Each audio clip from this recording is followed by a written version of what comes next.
గత పాలకులలాగే ప్రస్తుత నేపాల్ పాలకులు కూడా భారతదేశం చేసిన అపారమైన సహాయాన్ని మర్చిపోయారు. నేపాల్లో ఏ చిన్న సంక్షోభం వచ్చినా మొదట స్పందించేది భారతే. కానీ నేపాల్ పార్లమెంట్ లో మాత్రం భారత్ తమ సార్వభౌమాధికారానికి భంగం కలిగిస్తుందంటూ తప్పుడు ప్రచారాలు చేస్తున్నారు. నేపాల్ భారతదేశంలోని ఎటువంటి భూభాగాన్ని భౌతికంగా ఆక్రమించుకోలేదు. అది కేవలం వారి కాగితాలపై మాత్రమే ఆక్రమించుకుంది. భారతదేశ సరిహద్దు రక్షణ దళాలు, భారత సైన్యం దశాబ్దాలుగా ఆయా ప్రాంతాలలో గస్తీ కాస్తున్నాయి. కాబట్టి నేపాల్ ఒక్క ఇంచు భూమిని కూడా ఆక్రమించలేదు. బ్రిటిష్ ఈస్ట్ ఇండియా కంపెనీకి నేపాల్ రాజుకు మధ్య 1814-16లో ఆంగ్లో నేపాల్ యుద్ధం జరిగింది. ఈ యుద్ధం ముగిశాక 1816లో సుగోలి ఒప్పందం కుదిరింది.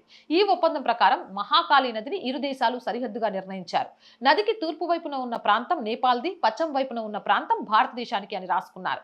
మహాకాళి నది ఎక్కడ పుడుతుందో అనే విషయం రెండు దేశాల మధ్య భిన్నమైన అభిప్రాయాలున్నాయి.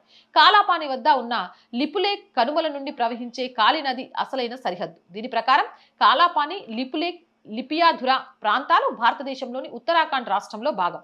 లిపియాధుర వద్ద పుట్టే నదే అసలైన మహాకాళి నది అని, కాబట్టి ఆ నదికి తూర్పున ఉన్న కాలాపాని, లిపులేక్ మొత్తం తమవేనని నేపాల్ కొత్తగా వాదిస్తోంది.